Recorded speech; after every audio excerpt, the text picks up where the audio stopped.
बिस्मिल्लाहिर्रहमानिर्रहीम।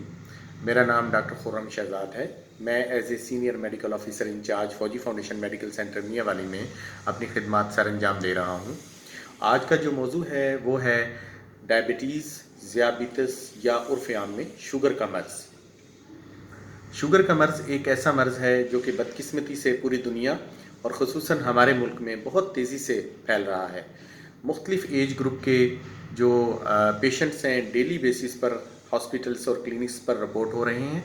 और इसकी पेचीदगियों के साथ भी रिपोर्ट हो रही हैं। मुख्तसरन मैं ये बताता चलूँ कि शुगर के बारे में ये कहा जाता है कि अमूमन ये रवैया भी देखा गया है लोगों का और कॉन्सेप्ट देखा गया है कि वो समझते हैं कि ये सिर्फ़ उन लोगों को ये मर्ज़ हो जाता है या वो लोग इसका शिकार हो जाते हैं जो बेतहाशा मीठा खाते हैं। लेकिन हम इस बात को 100% नहीं ले सकते। इसकी मुख्तलिफ़ वजूहात हैं, लेकिन असल इस वक्त तक जो है वो साइंसदान इस बात डॉक्टर्स और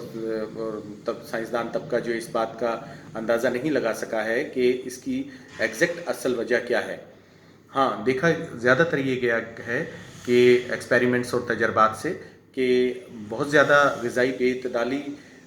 जो है इख्तियार करने वाले ख़वातीन व हज़रात और मोटापे का शिकार और life style poor life style यानी कि कम वर्जिश करने वाले जो लोग हैं वो इसका शिकार हो जाते हैं। तो बात यह है कि असल जो वजह है वो टेक्निकी वजह जो है जो जिस्म में क्या मसला होता है जिसकी वजह से लोग शुगर का शिकार हो जाते हैं वो है जिस्म में मौजूद एक उज़ू लुबलबे का डिसफंक्शन हो जाना। यानी लुबलबा जो है वो सिंपली एक इंसुलिन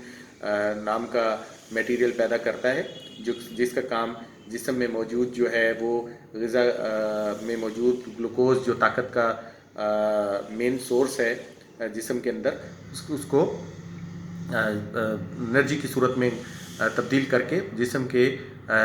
खिलियों तक तमाम जितने भी खिलिए और तक रूट तक पहुंचाना और जिस्म को तवानाई मुहैया करना है।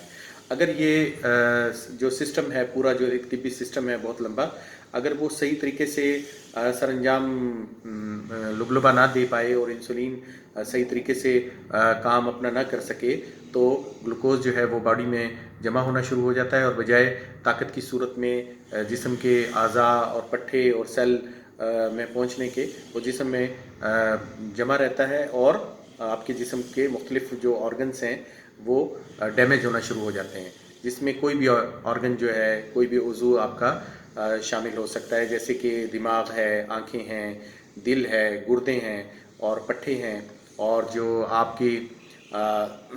जिस्म में मुख्तलिफ़ किस्म की बीमारियां जो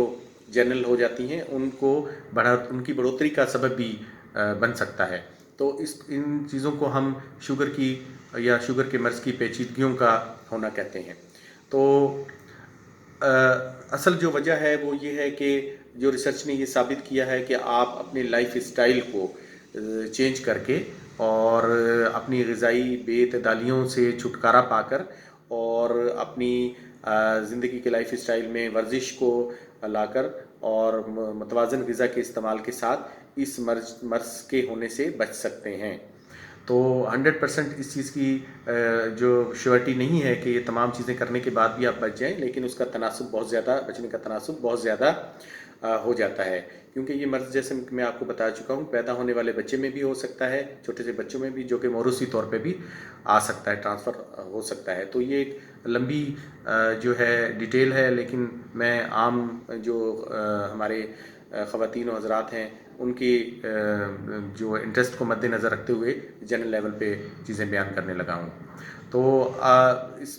चीज़ के बचने के लिए जैसे मैंने बताया कि आप अपनी लाइफ स्टाइल को जो है वो फौरी तौर पे चेंज कर लें। अपनी ग़िज़ाई जो बेतदालियाँ हैं यानी कि इस तरह की फूड जो कि फौरी तौर पर आपको या लॉन्ग टर्म में जाके नुकसान पहुँचाए, जिसको हम अमूमी तौर पे जंक फूड या बेहद मुरगन ग़िज़ाएँ और अपनी लाइफ स्टाइल में सहल पसंदी का होना, वर्जिश के फुकदान का होना, ये चीज़ें इन चीज़ों को आप अगर तवज्जो दें और इनसे छुटकारा हासिल कर लें तो ये ऐन मुमकिन है कि आप शुगर के और ज़ियाबितिस के मर्ज़ में मुब्तला होने से बच सकें। तो मेरे जो नाज़रीन को जो है यही मैं मैसेज दूंगा کہ آپ جو اگر آپ کی بدقسمتی سے آپ شوگر کے مریض ہو چکے ہیں یا آپ کی فیملی میں کوئی شوگر کا مریض موجود ہے تو وہ پراپرلی کسی مستند معالجین سے اپنا علاج کروائے اور ان کی تجویز کردہ جو ادویات ہیں ان کا باقاعدگی سے استعمال کرے اور اپنے اس کے ساتھ ساتھ پرہیز کا اپنا خیال رکھے، اپنے وزن کو جو ہے وہ کنٹرول میں رکھے، اپنی جو ڈائٹ ہے اس کو ڈائٹیشین کے مشورے کے مطابق استعمال کرے